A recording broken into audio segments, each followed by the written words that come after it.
Welcome to Business Innovators Radio, featuring industry influencers and trendsetters sharing proven strategies to help you build a better life right now. Welcome to the show. I'm Lisa Williams. Today we have a special treat. We have Zandra Cunningham, a 15-year-old teen entrepreneur who has always been passionate about beauty. When Zandra was 10 years old, she asked her dad to buy her some makeup products. To her dismay, her father refused to buy them because he felt she used them up too fast and told her to make her own instead. Those were the words that indirectly inspired Zandra to come up with a string of ideas that made her the young entrepreneur that she is today with her company, Zandra Beauty. With a $500 business loan from her parents, Zandra started on her journey to turning her hobby into a growing business. Zandra's thriving company offers natural solutions for skincare, hair care, and beauty needs for young and growing women of all races. We will learn today about how this 15-year-old entrepreneur from Buffalo, New York, has garnered her growing success from turning her dad's no into her driving force and securing funding while juggling schoolwork.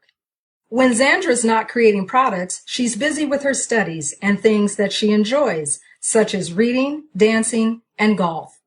Her new line is called Fun, Fresh, Natural, Bath and Body for the educated and empowered girl on the move. Zandra will share how she navigated entrepreneurialism as a teenager and how she got past challenges as an African-American young woman in business. Welcome to the show, Zandra Cunningham. Hi, how are you? We're glad to have you. Likewise. Thank you for having me. Well, let's get started. Today, we're going to talk about the growing number of Black women in business, how we've evolved, and what it'll take to help African American women in business run successful businesses. Let's get started. Black women have always had an entrepreneurial spirit. From our great-grandmothers who cleaned houses for a living and sold fish dinners at churches, to the many African American women who rose to the tops of their industries, including Michelle Obama, the first African American First Lady of the United States, Sheila C. Johnson, founder of BET, becoming the first African American woman billionaire, Oprah Winfrey, having the #1 daytime talk show in America, Serena Williams, #1 in women's singles tennis, Janice Bryant, owner of the largest minority woman-owned employment agency in the United States, and Ursula Burns, the first African-American woman CEO of a Fortune 500 company. And of course, the list goes on and on. In fact, according to the 2015 State of Women-Owned Business Report, the number of women-owned businesses grew by 74% between 1997 and 2015. The report also stated that 33% of women-owned firms are owned by minority women, and Black females are amongst the fastest growing group of entrepreneurs in the U.S. It's wonderful to know that African American women entrepreneurs are the fastest growing segment of entrepreneurs in the U.S. What a great statistic. So it's important that we don't let this momentum die. Now, more than ever, African American women entrepreneurs need resources available to help them not just be in business, but grow in business. The biggest hurdle African American women business owners face is that many are first-generation entrepreneurs, and they lack exposure to other Black women in business that have successful businesses from which they can glean habits and proven processes from. Let's look at an example of just how important having a role model accessible to you can be. Here is what Jessica Alba, actress and CEO of The Honest Company, said about having someone that you can call on. As far as mentors go, countless. I was not shy about making phone calls to many people. I've been fortunate enough to know people like Tory Burch and Diane von Furstenberg, and they, got lots of emails and phone calls from me along the way with tears in my eyes, saying, I don't know if this is possible. Why is everyone telling me no? What do I do? What does it even mean to get venture capital? What is venture capital? What's a board? I just didn't know all these business terms. And so they helped me understand it. And it's nice having women that you can look to and rely on. Incidentally, her husband, Cash Warren, a Yale graduate, producer, and tech investor, introduced Jessica to his childhood friend, Brian Lee, an entrepreneur who co-founded LegalZoom.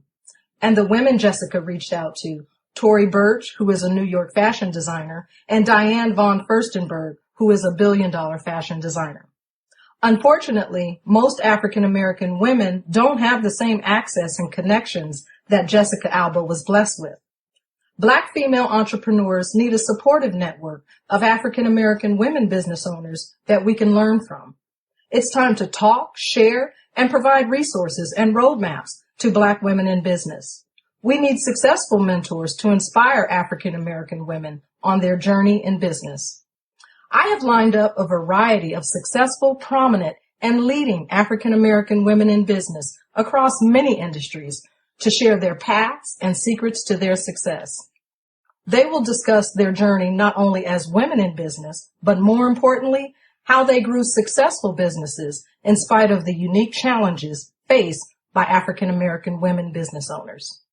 Forgive my cloudy voice, but the show must go on. So let's get into the show. So, Zandra, my first question to you is, how do you feel being a part of this historical time for African-American women in business? I feel very honored to be a part of it because I'm very excited, and I'm excited for the road ahead because a new way for us. And the more and more we support each other and the more we start to get in this entrepreneurial spirit, because tons and tons of more people are getting into the entrepreneurial spirit. So I'm excited. Excellent. So we learned in your introduction how you got started, and what a start with your dad challenging you to create your own product. Yes. Me all the time. So who is your ideal client? Who do you work with? So what my products are geared towards, and my target market is teen and tween girls, because I am a teenage girl, and I feel like it was hard for me because I have sensitive skin. So growing up, I wasn't able to use all the commercial products that smelled really good and had all these different scents and all this other stuff. But when I turned the bottle around and read all the ingredients, I couldn't pronounce any of the words. When I put it on my body, it would break me out. I'll have dry skin like 2 minutes after. So then I decided that I wanted to make something as pretty as that and that smelled great, was also healthy and good for your skin, especially in the long run. So that's why I feel like it's my job right now, starting this skincare line and making it all natural. It's my job to educate, since I've educated myself on the natural skincare world and all about organic things, all about the healthy things to put on your body. I feel like it's my job to educate my fellow team.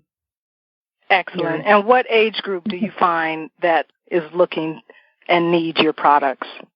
I would say from 12 to 18. Okay. And what are 2 or 3 needs or problems that age group has, real or perceived, that you help them solve? I mean, that could be image, that whatever. What real or perceived problems does girls in that age group have? So I would say that the problems that they have would have to be, for any teenage girl, I would say right now it would be acne.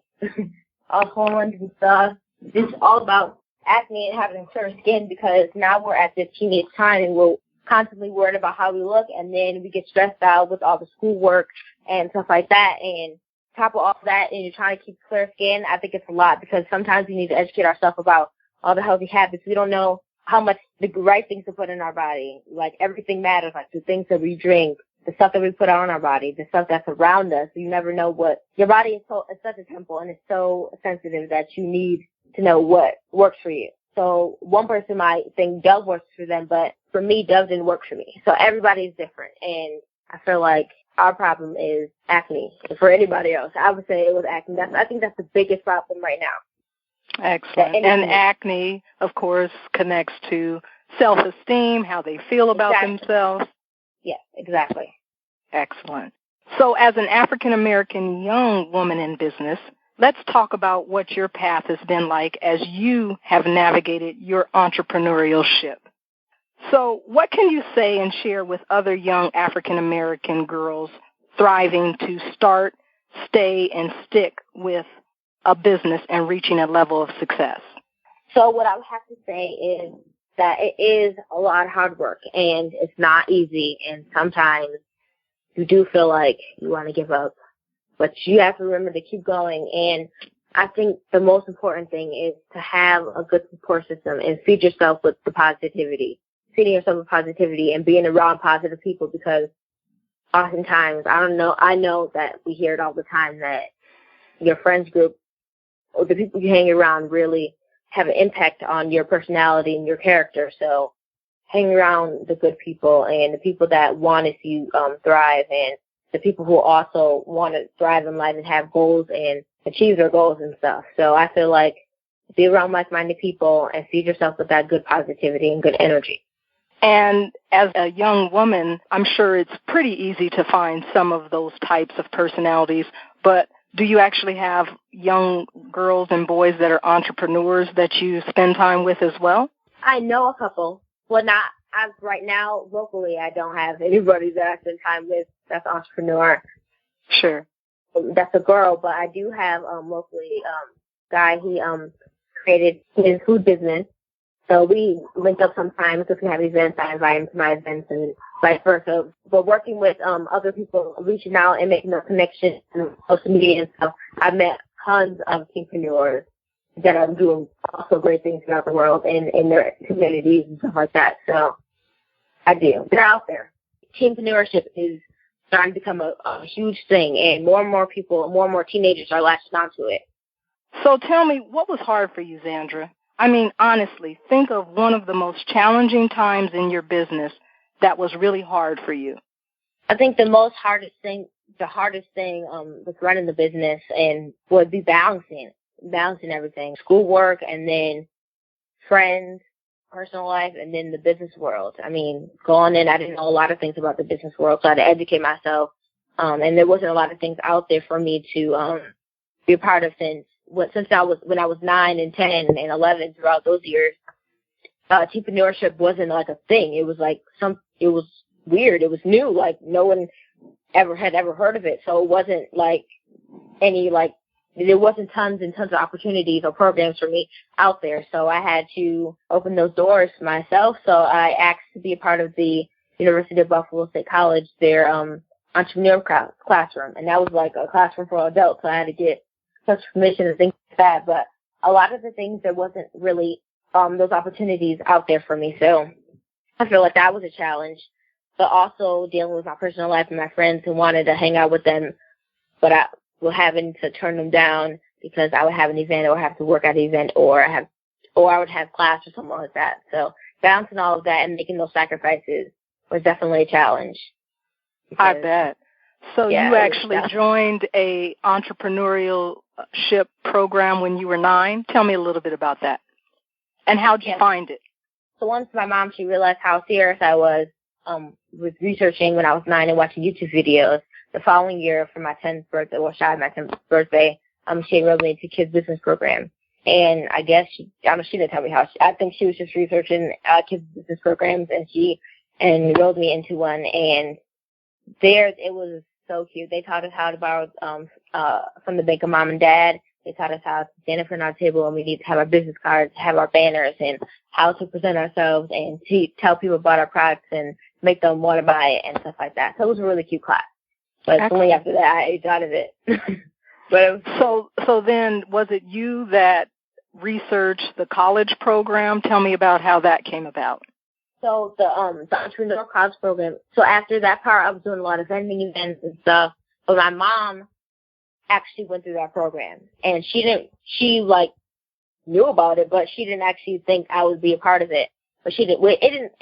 I don't know where she was like, maybe we should try the entrepreneurial class that I went through, because she said it was really good and she went through it. So we went to we had an initial interview, because you have to submit your application and then go in and have like an interview, and then in order to be accepted in. And when I had my interview, she was like, "Oh, you're 13," and she was like, "Well, we'll have to I'll have to make sure that it's okay, because in the rule book is for a women's minority program, so there was really no age limit, but so she had to make sure to get heads of the bosses of the college that it was okay, and not to get such pressure from the school that I would miss every Wednesday morning to be a part of the class and make sure that they knew I wasn't skipping school. So excellent. So in terms of getting past those challenges that you mentioned, it sounds like you just kept pressing through. Would that be correct? Yes. Okay. And your parents, the support that you received from them, can you speak about that? Yes, the support from my parents, from my family is amazing. Without my mom, because both of my parents have business backgrounds. They're both entrepreneurs and business people, and they all are really good in the business world and stuff like that. So I feel like that was a plus. But the support from them was great because my dad, he's good with numbers, so he started out, he's the CFO, so he handles all the finances. And then my mom, she's great with organized, so she's a COO, so I already had a COO. She's great organized. She's my manager. She's with me all the time, so she manages to make sure that everything is smooth sailing, and that I have time to do everything. Good. So we have other Black women that have accomplished great successes other than the women I mentioned earlier, such as Taraji P. Henson, Camille Harrison, Shonda Rhimes, and countless others. I'm going to have to research a group of young women entrepreneurs for the next time that we get together. But Can you share a nugget to help young women that are just starting a business? Well, I have to say, just please stay focused and write out your plan and work at it daily, because that's really important. And if you pray on it and have that great faith, like that's really important. I felt that's really important to have that faith, because sometimes you don't know how you're going to get through it, and it just happens. So you just have to pray, work hard at it, and don't stop no matter what, because sometimes it will get hard and you will have a few no's, but you also have to remember why you started and what you want to portray and what you want to and what's your idea, or what you want to portray and what you want to make it work, whichever you want to contribute to the community or to the world. Just remember why you started or why you had this idea. What made you want to create this, whatever it is. Whatever that business is, yes. So if you could share something with your younger self, and for you, that might have been you at 10, about being in business, what would it be? Have fun and don't be shy. And also, change your name to Zandra, because I've realized that. I feel like if I would have realized that a while back, I would be so much shy. But everything happens for a reason, so it's great. Okay. And as I explained in the introduction, one of the greatest challenges African American women face in business, and obviously young women, is the lack of successful African American women role models in their community. Did you grow up? Actually, you mentioned that both of your parents were entrepreneurs. So you're actually not a first-generation entrepreneur. Is that correct? You're second generation. Yeah, I am second generation, because I would say that my grandfather, he has created his own platform and things like that.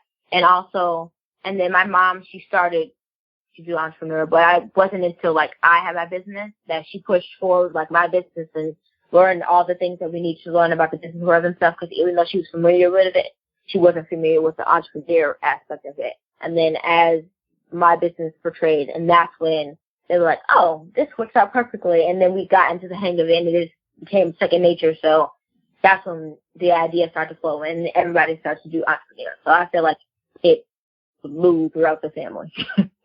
So technically, you're third generation if your grandfather had a platform.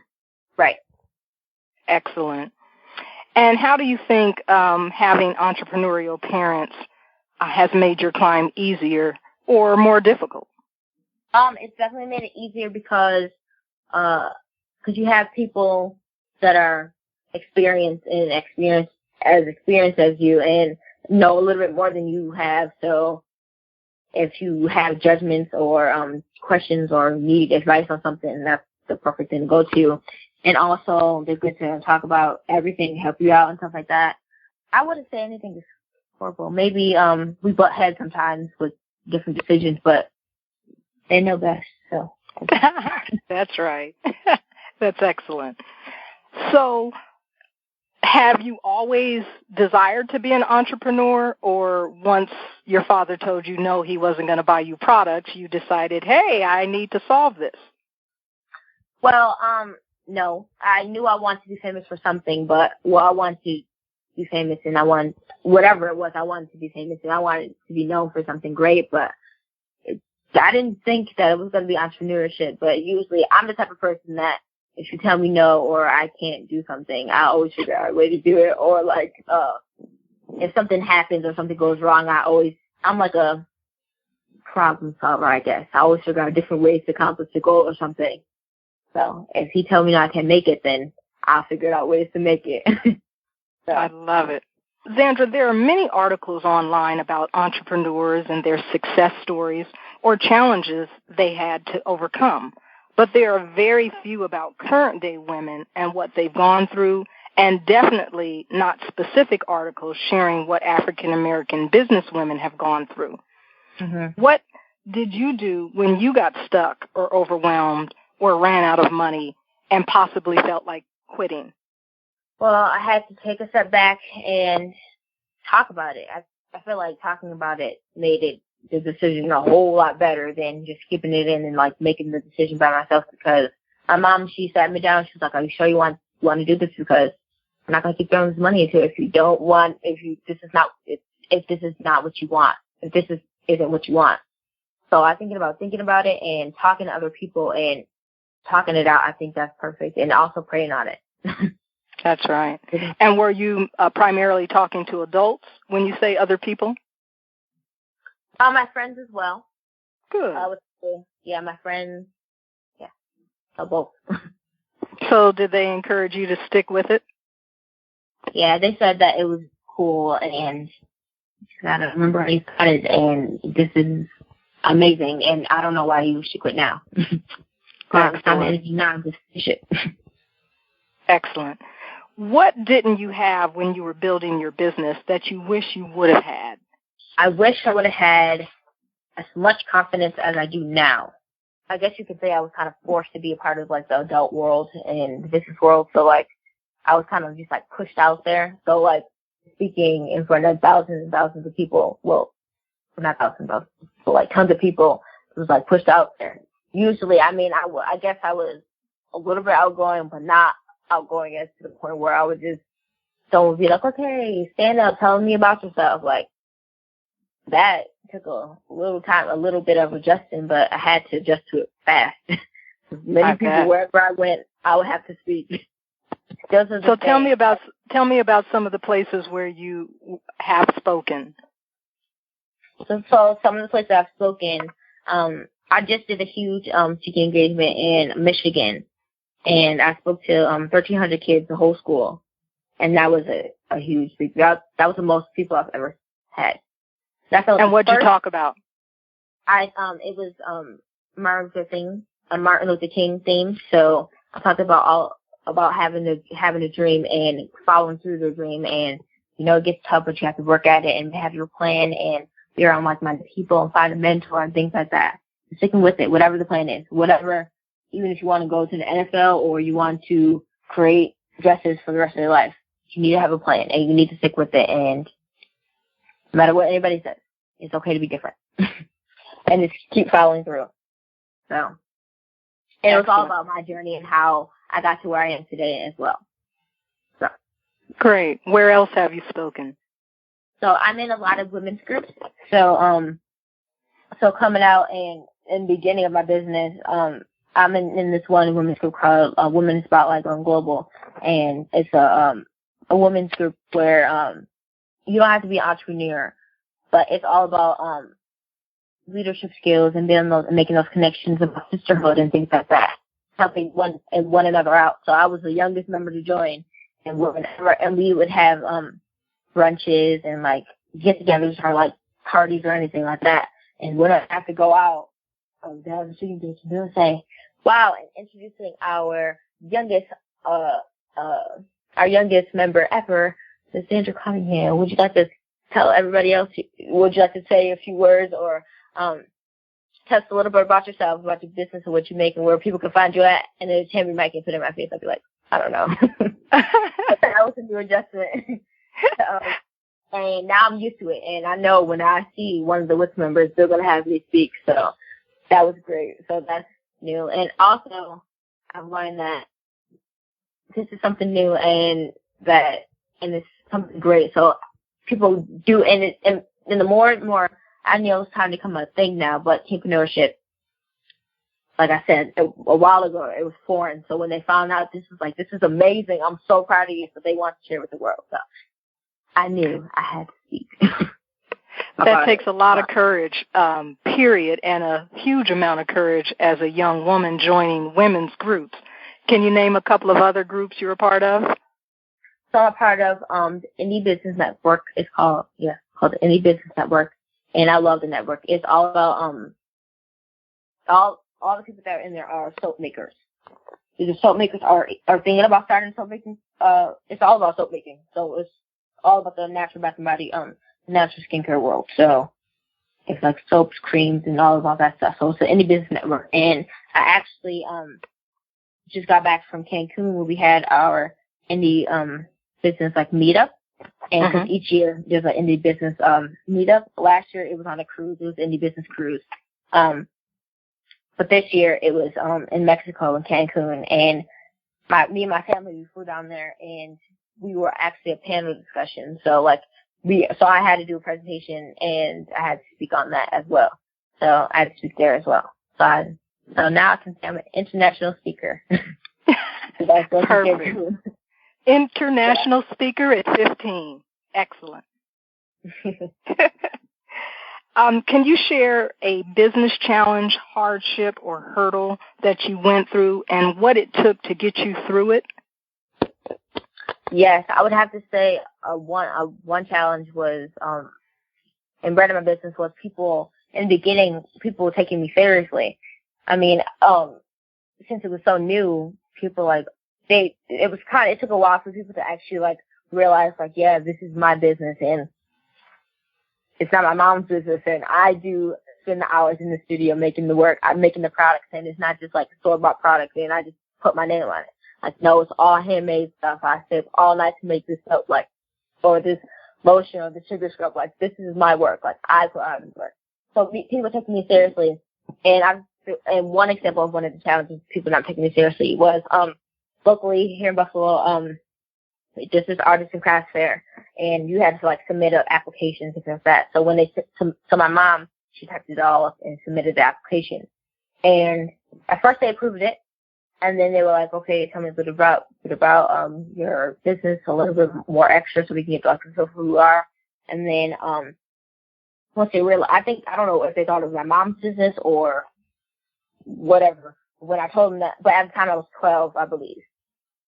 When we told them that it was 12 and it was not a company, it was all not a skincare company, they were like, oh, well, every parent thinks that their kid's artwork is great or something like that. My mom was so offended. She was like, what? Are you serious? It was just this cool art project, I drew a picture of a duck or something, and she wanted, it wasn't a refrigerator, it wasn't a refrigerator, artwork. It wasn't like that. So once they closed that door, I just had to move on, and I joined many other vending events and different craft fairs and stuff like that. And a few years later, once they started to see my name out there in the newspapers and in the magazines and stuff like that, that's when they sent the email back saying, oh, we would love to have you here. We would love for you to join our Artists Craft Fair this year. And each year they asked me back. So just having that door closed and opening up many more. So that was good. So that was one challenge that I can share with you. That was good. And again, the way you dealt with it was you kept pressing through. Mhm. Wow. That's excellent.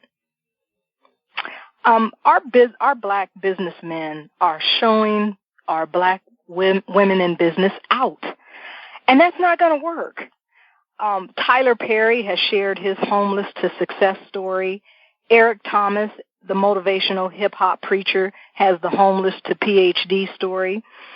We got to pull our ladies together, and we've got to get our stories out and document it so African-American women in business have some inspiration when they're feeling low and when they're searching online to learn what other women did in challenging times. We need our rags to riches stories. So, Zandra, what's your hero story? So I would say my story is about how I forced my way into the crazy business world at such a young age, and how I am building a brand of inspiration for other brown skin girls like me. So, like, I'm an example of African American women, or girl, I would say right now, a teenage girl that, okay, I'm young and I'm African American, but this is still my generation and my time, and this is who I am, and this is what I have to offer. So I love natural skincare products, so I decided to make my own natural skincare products, and saying that it doesn't matter who I am or where I came from, this is what I have to offer, and this is me. So just using that example that we can do whatever we want, or whatever we can put our mind to.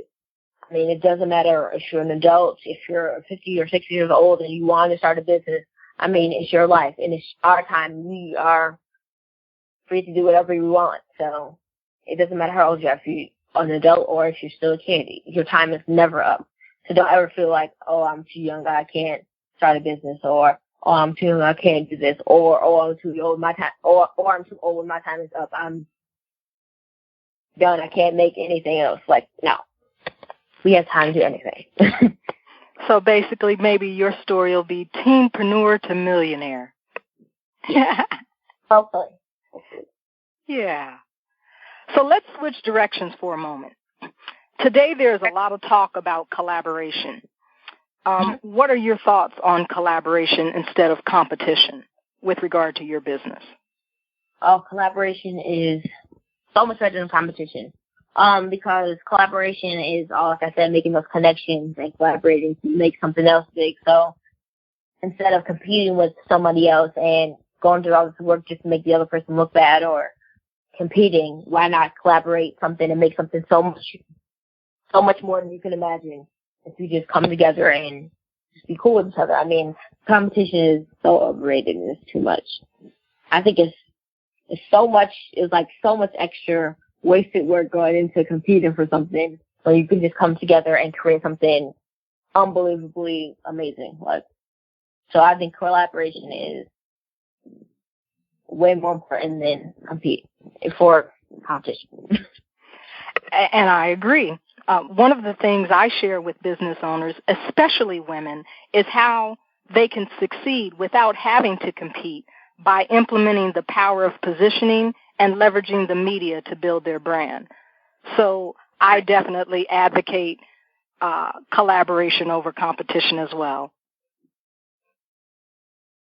Yeah. So how do you think we can move forward and turn that growing number of African American women in business and young women in business into successful million, multi-million, and billion-dollar businesses? Do you have an idea or something that you can share that could help us move forward and turn Black women businesses into thriving businesses? I would say educating them on the different lifestyles. I mean, for me in the teenage world, I mean, we go to school and then we go to college, and then after that it's just like we go to college to be ready to work for somebody else. Why not go to college and be like, okay, I've done and did all my education. Now let me start something where I can be my own boss and I don't have to clock in at somebody else's job and work for somebody else. Why can't I just work for myself? Or try something different, or you don't just step outside the box. Like, maybe you want to, the education part is so important that I feel like in order to be that multi-million-dollar, you need to educate yourself. So education is so important. We have so much access to it.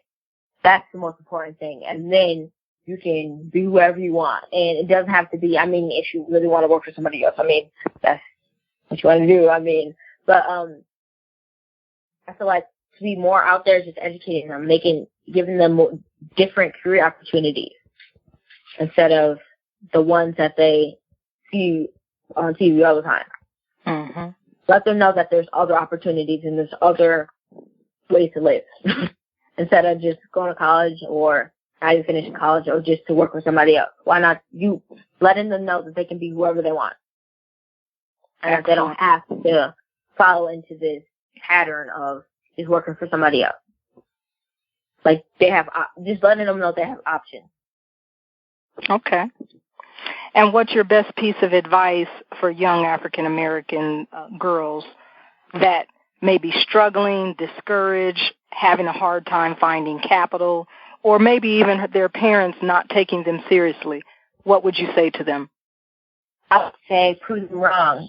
You don't need somebody to tell. Like you shouldn't have. I mean, sometimes you need that support from your parents or something, but if you don't, be that support for yourself. Be that one supporter for yourself. I mean, do the research, take charge, and look up on the internet. I mean, with all the access to education or like the computer. I mean, if you don't, but there's libraries and stuff. But if you don't, look on the computer, look up ways of how to, whatever it is, look up whatever it is.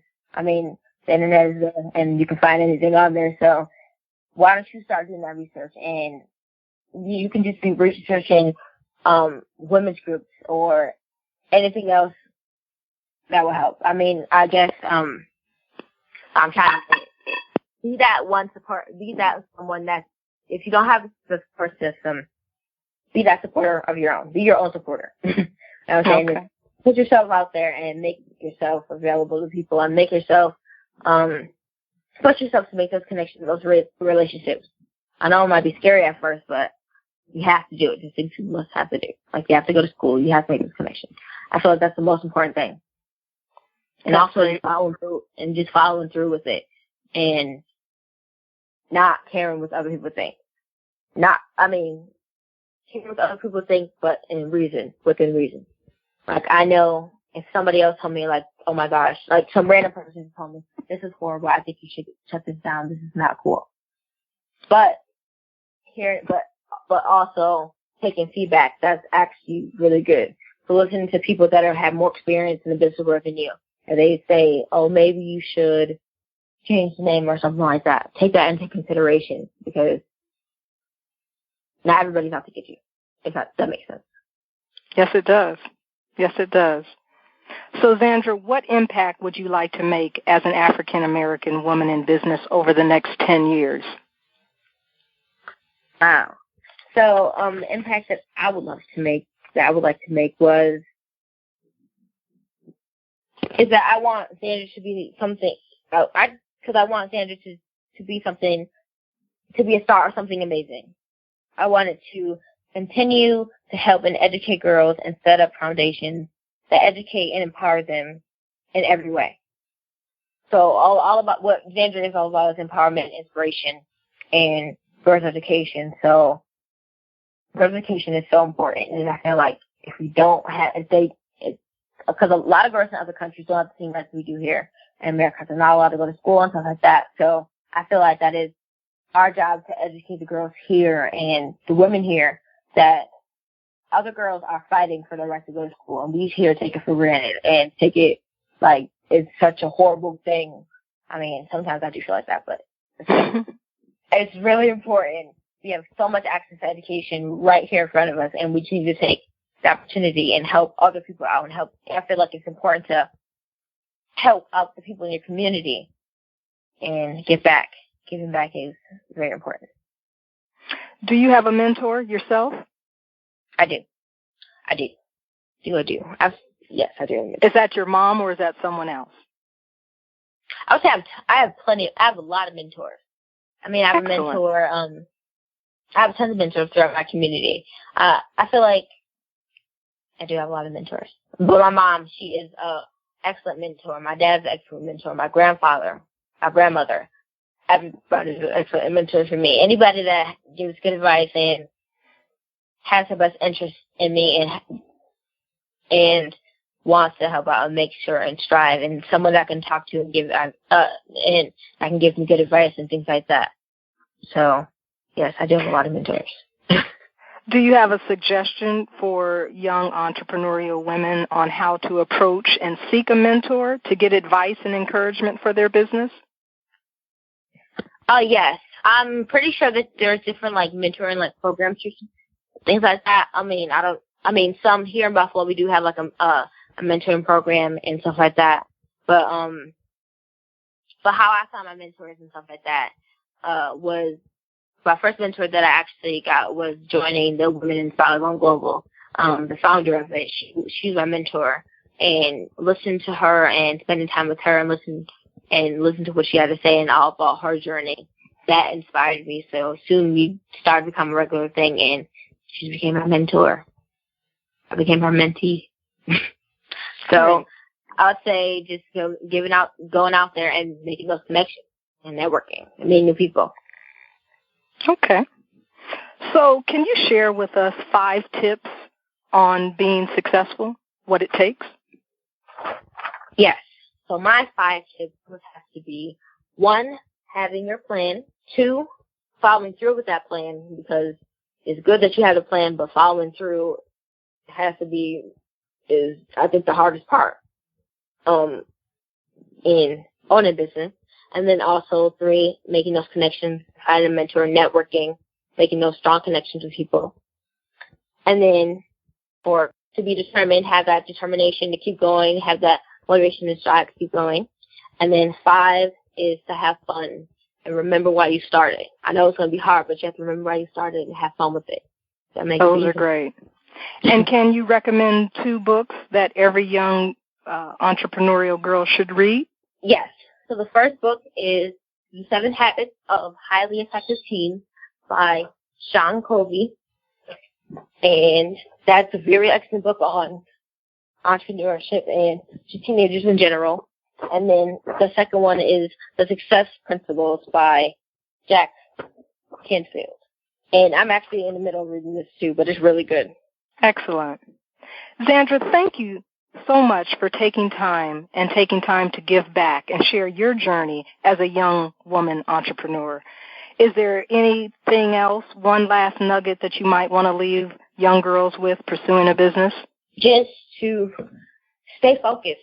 And I know it's going to be hard, and just to have fun with it. I think it's really important. And also, just remember to be around positive people that actually want to see you strive, that everybody's going to, you may lose a couple friends along the way, but just remember to keep going, and you'll know who the real people are. So just remember to have fun. And where can listeners get more information about you? So you can find me on any social media outlet at Zandra Beauty, and then my website is zandrabeauty.com. Zandra, so Zandra Beauty. Beauty. All right. Well, thank you for joining the show.